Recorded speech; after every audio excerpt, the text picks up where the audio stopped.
Love me if you dare Amazon ప్రైమ్‌లో around 2 hours 10 minutes అంతే stream అవుతుంది. So, ఇది చూసిన తర్వాత నాకైతే దమ్ముంటే ప్రేమించు కాదు, దమ్ముంటే సినిమా చూడనట్టయితే అనిపించింది. ఒక్కదానికి కూడా కనెక్ట్ అయ్యే సీన్స్ లేదు. సో, బేసిక్‌గా దీంట్లో లాజిక్ కూడా లేదు. క్లైమాక్స్‌లో వాళ్ళు చెప్పే రీజన్ ఇవన్నీ ఎందుకు జరుగుతున్నాయని చెప్పేదానికి చూపించే రీజను అసలు కన్విన్స్ అయ్యే విధంగా అయితే ఉండదు. సో, బేసిక్‌గా కోపం వచ్చింది నాకు కొడదామని చెప్పి. హారర్, క్రైమ్, థ్రిల్లర్ అని చెప్పారు. సో, నాకు దీంట్లో హారర్ కనిపించలేదు, క్రైమ్ కనిపించలేదు, థ్రిల్లర్ కూడా కనిపించలేదు. బేసిక్‌గా ఒక షార్ట్ ఫిల్మ్ స్టోరీని సినిమా తీసేశారు అంతేను. దీనికి అంత ఎఫెక్ట్స్ పెట్టి చూడాలి అనిపించేంత సినిమా అయితే కాదు. ఇంట్లో సంయుక్త మీనన్, రవికృష్ణ అని చూసి సో, పొలిమేర రేంజ్‌లో ఏమైనా ఉంటదేమో న్యూలీ స్టోరీ కదా! చూడొచ్చన్న ఇన్స్పిరేషన్‌తోనే నేను ఓపెన్ చేసి చూసిన. బేసిక్‌గా చూడడానికి కారణం కూడా అదేను. సో, చూసిన తర్వాత నాకైతే సంయుక్త మీనన్ క్యారెక్టర్ అయితే అస్సలు దీంట్లో ఏమి ఉండదు భయ్యా. సో, ఆమె సీన్స్ కూడా పెద్దగా ఉండదు. అపియరెన్స్ కూడా చాలా తక్కువ మూవీలో. సో, రవికృష్ణ ఏంటంటే జస్ట్ ఫ్రెండ్ క్యారెక్టర్ అయితే యూజ్ చేసుకున్నారు. ఇది కూడా పెద్ద వర్త్ క్యారెక్టర్ ఏం కాదు. ఏదో ప్రతి సీన్ కూడా ఆర్టిఫిషియల్‌గా అయితే అనిపిస్తది. ఇంకా దీంట్లో జరిగే మర్డర్స్, అయి మర్డర్స్ కూడా కాదు. ఏదో చిన్న చిన్న యాక్సిడెంట్స్‌ని వాళ్ళు చూపించే విధానం అయితే సీరియస్‌లీ అసలు కన్విన్స్ కూడా అవ్వరు. నేను లాస్ట్ వీడియో పెట్టింది అది 'గ్యాంగ్స్ ఆఫ్ గోదావరి' స్టోరీ కూడా అంత గొప్పగా అనిపించకపోయినా చెప్పాలి కదా అన్నట్టుగా కొంచెం ఎఫర్ట్స్ పెట్టి కష్టపడి చెప్పా నేను. సో, దీనికైతే నాకు అంత కూడా చెప్పాలనిపించలేదు. బేసిక్‌గా స్టోరీ విషయానికి వచ్చిందంటే ముగ్గురు ఫ్రెండ్స్ ఉంటారు. ప్రియా అని ఒక క్యారెక్టర్, అర్జున్ అని ఒక క్యారెక్టర్, ప్రతాప్ అని character. Pratap, Arjun best friends చిన్నప్పటి నుంచి. ఇంట్లో అర్జున్ ఏంటంటే ఫేమస్ యూట్యూబర్ అనమాట. సో, అందరూ భయపడే హాంటెడ్ ప్లేసెస్‌కెళ్ళేసి అక్కడ దెయ్యాలు లేవని చెప్పేసి ప్రూవ్ చేసి వీడియో అప్‌లోడ్ చేస్తూ ఉంటాడు. సో, ఆ టైంలో అతనికి ఒక స్టోరీ వినిపిస్తది. ఒక అపార్ట్మెంట్‌లో ఒక లేడీ 'దివ్యభారతి' అని చెప్పి క్యారెక్టర్ అనమాట. సో, తన గురించి ఫ్లాష్ బ్యాక్ ఏంటంటే తను చిన్నతనంలో ఉన్నప్పుడు వాళ్ళ మమ్మీ, డ్యాడీ ఒక ఊర్లో ఉండేవాళ్ళు. సో, ప్రతిరోజు రాత్రి 8 అయ్యేసరికి వాళ్ళ అమ్మ భయంకరంగా ఏడుస్తూ ఉంటది. ఆ సౌండ్‌కి ఆ ఊర్లో జనాలందరూ తలుపులేసుకొని లోపల ఉండిపోయేవాళ్ళు. మళ్ళీ 9 కల్లా ఆపేసేది. అలా ప్రతిరోజు జరిగేది. ఎందుకు ఏడుస్తుందో తెలీదు, ఎందుకు ఆపేస్తుందో కూడా తెలీదు. కానీ ఒకరోజు 8 అయినా కూడా ఏడుపు రాకపోయేసరికి కొంతమంది అదే ఊర్లోళ్ళందరూ కాసేపు ఎదురు చూసి తర్వాత డోర్లు ఓపెన్ చేసేటప్పటికి అందరూ భయపడతారు. తను మంట పట్టుకొని అంటే తగలబడిపోతూ ఇంటి బయటకొచ్చేసి గొంతు మధ్యలోకొచ్చేసి చనిపోతుంది. సో, ఇంక పక్క నుంచి తనకి సౌండ్స్ రావు గదా! అందరూ ప్రశాంతంగా ఉండొచ్చు అనుకుంటారు. కానీ ఆ ఊర్లో నిశ్శబ్దం ఎక్కువైపోద్ది. ఒకరు మాట్లాడడానికి కూడా భయపడతారు. సో, అలా ఒకరోజు పైన ల్యాంప్ అట్లాగే ఉండేసరికి వాళ్ళ ఇంట్లో ఎవరున్నారా? ఏంది ఇంకా ఆపలేదని జెప్పేసి ఒక ఇద్దరు ముగ్గురు కలిసి ఎళ్తారు. అప్పుడు ఈ చిన్న పాపను చూస్తారు. అప్పటిదాకా వాళ్ళ ఇంట్లో పాప ఉండే సంగతి కూడా ఎవ్వరికీ తెలీదు. తన పేరే దివ్యభారతి. ఇప్పుడు తన్ని ఒక వేరే ఫ్యామిలీ అడాప్ట్ చేసుకొని పెంచుకొని వాళ్ళు కూడా చనిపోయి ఉన్నారు. సో, నెక్స్ట్ తనకి పెళ్లి చేసుకునే టైంలో పెళ్లి చేసుకునే భర్త వాళ్ళ ఫ్యామిలీ కూడా యాక్సిడెంట్ అయిపోయి చనిపోయారు. తను పారిపోయి అపార్ట్మెంట్ వెనకాల ఉండే కొలంలోకి దూకి చనిపోయిందని, ఆ కొలను కూడా కొన్ని రోజులకి మాయమైపోయిందని. సో, కానీ అపార్ట్మెంట్‌లో మాత్రం తను ఏడుస్తున్న సౌండ్ వినిపించేటివని, అప్పుడప్పుడు కారిడార్‌లో ఉంటుందని చెప్పేసి ఏవేవో ఫేక్ న్యూస్ అన్నీ రిపీట్ అవుతూ ఉంటాయి. ఇది మన అర్జున్ కలలో పడతదనమాట. సో, అక్కడికెళ్ళేసి అక్కడ గూడా లేదు అని జెప్పేసి ప్రూవ్ చేద్దాం అనుకుంటాడు. సో, అక్కడికెళ్ళిన తర్వాత ఆ ఇల్లు జూసి దాని అట్మాస్ఫియర్, అక్కడుండే ఆర్ట్ కల్చర్ జూసి నచ్చి అక్కడే ఉండాలనుకుంటాడు. సో, ఆ తర్వాత ఒకరోజు అనుకోకుండా దివ్యభారతిని చూస్తాడు. సో, తను చూసి తన వెంట పడతాడు, పారిపోతుంది. సో, తను అర్థమైందేందంటే తను బతికే ఉంది. ఇవన్నీ ఫేక్ న్యూస్‌లని జెప్పేసి అది గూడా తన ఫ్రెండ్‌కి గూడా జెప్తాడు. వాళ్ళ ఫ్రెండ్ ప్రతాప్ ఏంటంటే కొంచెం భయపడుతూ ఉంటాడు. అనవసరంగా ఈడికి చెప్పాను ఈడు ఎళ్ళిపోయాడు ఏమన్నా అవుతదేమో అని చెప్పేసి. కానీ తిరిగి రమ్మన్నా కూడా రాడు. సో, తను అక్కడే ఉంటూ అర్జున్ అనుకోకుండా ఏం కాదు. సో, తనని ఇష్టపడి ప్రేమిస్తాడనమాట. ఏంటి దెయ్యాన్ని. ఆ విషయం ప్రియాకి కూడా తెలుస్తది. సో, ప్రియాకేందంటే స్టార్టింగ్ నుంచి ఈడు దెయ్యాల వెనకాల తిరుగుతుంటాడు. ఎవరితో పెద్దగా మాట్లాడడు. ఎప్పుడు బ్లాక్ డ్రెస్ ఏసుకుంటాడని చెప్పేసి కొంచెం భయం ప్రియాకి. సో, అందువల్ల అర్జున్‌తో పెద్దగా మాట్లాడేది కాదు. ప్రతాప్, అర్జున్ ఫ్రెండ్స్ కాబట్టి ప్రతాప్‌తో మాత్రం రిలేషన్‌లో ఉండేది ప్రియ.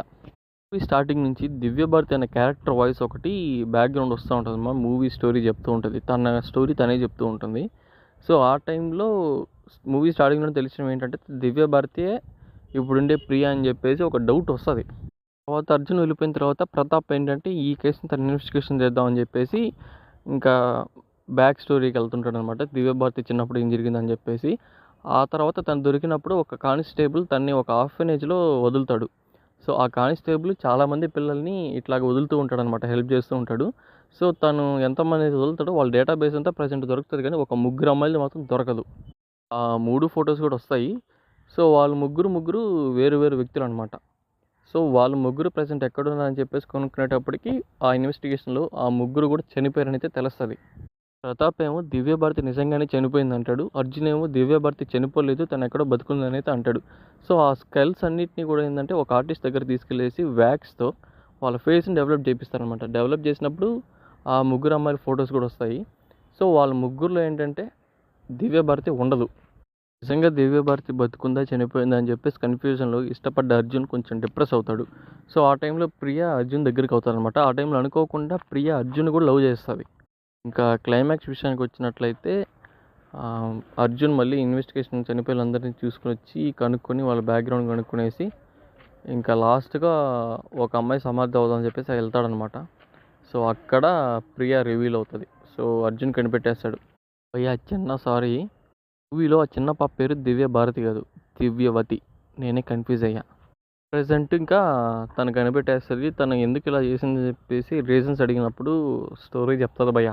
వాళ్ళ మమ్మీ చిన్నప్పటి నుంచి ఏడ్చేది, తను చనిపోయిన తర్వాత వేరే వాళ్ళు అడాప్ట్ చేసుకున్నారు, వాళ్ళు కూడా చనిపోయారు, నాకు మళ్ళీ బాధ వేసింది, అక్కడి నుంచి పారిపోవాలనుకున్నాను. అట్లాగా చనిపోయిన అమ్మాయిల ఐడెంటిటీ తను తీసుకొని వేరే వేరే ప్లేస్కి వెళ్ళిపోయేది అనమాట. సో అప్పటి నుంచి ఒక పుకారు ఏంటంటే తన గురించి ఎవరైనా తెలుసుకుంటే చూడాలనుకుంటే చంపేస్తారని చెప్పేసి దివ్యవతి అనేది ఆ అపార్ట్మెంట్లో దెయ్యంగా ఉందని చెప్పేసి అందరూ అనుకుంటూ ఉంటారు. సో దాన్ని నిజం చేయడానికే మనోడు అర్జును కత్తితో పొడిపించేసుకుంటాడు. అట్లా ఎందుకు చేశాడో కూడా మనకు అర్థం కాదు సినిమా చూసేటప్పుడు. తర్వాత ఏడుస్తూ తన్ని పాత పెట్టేసి అంటే పూజ చేసి తన రూమ్కి వెళ్తుంది. ఇక్కడ ఇంకో ట్విస్ట్ ఏంటంటే తను చిన్నతనంలో ఉన్నప్పుడు తన ఇంటి దగ్గర ఒక బాబు ఉండేవాడు. తను ఏంటంటే దివ్యవతికి చాక్లెట్స్ కూడా ఇచ్చేవాడు అనమాట. సో అట్లాగా ఆ అబ్బాయితో ఫ్రెండ్షిప్ చేసేది. తను వెళ్ళిపోయిన తర్వాత అబ్బాయి కోసం చాలా దగ్గర ఎతుకుతుంది కానీ దొరకడు. సో ఇప్పుడు పెద్ద అయిన తర్వాత అనుకోకుండా ప్రతాప్ని చూస్తుంది. ప్రతాప్ దగ్గర తనకిచ్చే ఒక గిఫ్ట్ బాక్స్ కూడా ఉంటుంది. సో అది చూసి వాళ్ళ ఇంటి ఎదురుకుంటే అబ్బాయి ప్రతాపేనా అని చెప్పేసి బాగా ఎగ్జైట్ ఫీల్ అవుతుంది. తను ఇష్టపడుతుంది అనమాట. ఇన్ని రోజులు తలుచుకున్న అబ్బాయి దొరికాడు కదా అని. ఈ ప్రతాప్కి తను ఎవరో తెలియదు. సో ప్రియా అనే అమ్మాయితో, ప్రియా అనే పేరుతో తను దగ్గర అవుతుంది అనమాట. సో అనాథ అని అయితే చెప్తుంది. సో ఇప్పుడు ప్రతాప్ బాధపడుతూ ఉంటాడు. అర్జున్ కనిపించలేదు, అనవసరంగా నేనే ఆ స్టోరీ గురించి చెప్పాను, అప్పటి నుంచి కనిపించలేదు అని చెప్పేసి. అప్పుడు ప్రియ వచ్చేసి ఏం కాదు వరి అవ్వకు అని చెప్పేసి నార్మల్గా కన్సోల్ చేస్తూ ఉంటుంది. ఆ టైంలో తను రూమ్ ప్యాక్ చేస్తూ ఉంటాడు. అప్పుడు ఆ గిఫ్ట్ బాక్స్ తీసుకొనేసి అర్జున్ బాక్స్లో పెడతాడు. అప్పుడు ప్రియాకి డౌట్ వస్తుంది, అది నీ బాక్స్ కదా అంటే కాదు అది అర్జున్ది, మేమిద్దరం ఒకే రూమ్లో ఉంటాం కానీ వాడు ఎప్పుడు రూమ్లో ఉంటాడు, నేనే ఉంటాను కదా. సో ఎప్పుడు దాన్ని అయితే చూసేవాడు కానీ దాని గురించి ఎప్పుడైతే నాకు చెప్పలేదు. సో వాడు ఇస్తోలు కదా అని చెప్పేసి వాడు బాక్స్లో పెట్టానైతే చెప్తాడు. సో అప్పుడు మన హీరోయిన్కి అర్థమవుతుంది చిన్నప్పుడు ఫ్రెండ్ ప్రతాప్ కాదు ఆమె చంపేసిన అర్జునే అని. ఇంకేడ్చుకుంటా కూర్చుంటుంది. సో ఈ స్టోరీ అంతా ముందుగానే తెలుసుకున్న అర్జున్ తన దగ్గర పొడిపించుకోవడానికి ముందర లోపల ఒకటి బ్లడ్ థిక్నర్ వాళ్ళు తాగుంటాడు. సో దానివల్ల బ్లడ్ ఎక్కువ పోకుండా వాళ్ళ ఫ్రెండ్ చేత మళ్ళీ బయటకు వచ్చేస్తాడనమాట. ఆ తర్వాత మళ్ళీ హీరోయిన్ దగ్గరికి వెళ్తాడు. సో వాళ్ళిద్దరు కౌగిలించుకుంటారు, పెళ్ళి కూడా జరుగుతుంది. సో ఫస్ట్ నైట్ రోజు ఇంకొక ట్విస్ట్ బయటపడుతుంది అనమాట. అదేంటంటే అర్జును ఇన్వెస్టిగేషన్ చేసేటప్పుడు ఆ అపార్ట్మెంట్లో ఆ దెయ్యం ఉండే రూమ్లోనే ఉంటాడు. ఆ టైంలో ఈ ప్రియా సో మాస్క్ వేసుకునేసి డైరెక్ట్గా ఫేస్ చూపించకుండా తిరుగుతూ ఉండేది. అర్జున్ కూడా దెయ్యం అనుకునేవాడు. సో నిజంగా దెయ్యం ఎవరంటే సో స్కల్ దొరికినప్పుడు డెవలప్ అయిన ఫేస్ ఎవరిదంటే సంయుక్తమైనది. ప్రజెంట్ అర్జును ప్రియాని జస్ట్ చేతితో పట్టుకునేసి ముద్దు పెట్టడానికి ట్రై చేస్తాడు కానీ ప్రియ సిగ్గుపడుతుంది. సరే ఎందుకు సిగ్గుపడుతున్నావు, ఆల్రెడీ మనకి కొత్త ఏం కాదు కదా, ఆల్రెడీ జరిగింది కదా అంటాడు. ఎప్పుడు జరిగిందిరా అని చెప్పేసి డౌట్గా చూస్తుంది. ఎందుకు అలా చూస్తున్నాం, ఆ రోజు అపార్ట్మెంట్లో నైట్ అయింది కదా అంటది. తను ఏంటంటే నేను కాదు అంటది. అప్పుడు అర్థమవుతుంది ఆడునింది ఎవరా అని చెప్పేసి. సో ఫ్లాష్ బ్యాక్లో పోతే ఆడకపోతే మళ్ళీ సంయుక్తమైన ఫేస్ చూపిస్తారు. దీని కంటిన్యూషన్ సినిమా ఏంటంటే kill me if you love అని ఉంటుంది అనమాట. తో మూవీ ఎండ్ అవుతుంది. సో బేసిక్గా ఇదైతే స్టోరీ. అడల్ట్ కంటెంట్ ఏముండదు, ఫ్యామిలీతో చూడొచ్చు. ఒక 2-3 దగ్గరలో మాత్రం కొంచెం ఆ బ్యాక్గ్రౌండ్ సౌండ్లు వచ్చి ఒక 2-3 సీన్లు కొంచెం హైలైట్ చేసినట్టు చూపిస్తారు. నెక్స్ట్ ఇంకా ఈ పుర్రెల సీన్లు సమాధులు తవ్వేది అది కొంచెం వియర్డ్గా అనిపిస్తుంది, కొంచెం భయంగా అనిపిస్తుంది అంతేను. సో ఫైనల్గా మీకు వీడియో కానీ ఎక్స్ప్లెనేషన్ కానీ నచ్చినట్లయితే లైక్ చేయండి, షేర్ చేయండి, ఎలా ఉందో కామెంట్ చేయండి. మరిన్ని మూవీస్, వెబ్ సిరీస్ ఎక్స్ప్లెనేషన్ కొరకైతే బెల్ ఐకాన్ క్లిక్ చేసుకోండి. Thank you.